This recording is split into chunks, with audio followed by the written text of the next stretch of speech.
Прокурорын байгууллагаас хорих ангид ял идэлж байгаа хүмүүжигчдийн ял идлэх ажиллагаанд байнгын хяналт тавьж ажилладаг.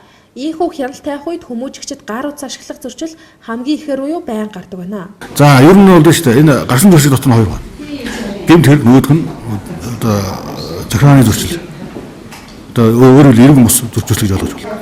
А энэ дотроос ингээд аваад үзэх юм бол ялтнууд ямар зөрчил голдуу гаргаж ирэх хэрэг ямар зөрчил голдуу гаргаж ирэх хэрэг за орох одоо гэмт хэрэг бол хайцсан уцсан баг. А нөгөө нэг 20 оны дотоод журмын зөрчил бол хамгийн харж зөрчил гар утас хэрэгтэй. Гар утас хэрэглэгээ ерөөсөй хоригдсон байдаг.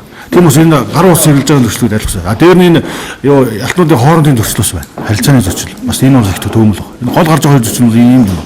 Гэмт хэрэг үйлдэж нийгмээс тодорхой хугацаанд тусгаарлагдсан ялтнууд энэхүү гар утас ашиглаж байгаад шүүхийн шийдвэр гүйцэтгэх байгууллагын буруутай гэдгийг нийслэлийн прокурорын газрын ял идлүүлэх ажиллагаанд хяналт тавих хэлцээний дарга хэлсэн юм а. Ялтнууд одоо хорих ангид тэгж гар утас ашиглаж байгаа гэдэг чинь шүүхийн шийдвэрийн л ажлаа биелүүлэх байна гэж ойлгож байна.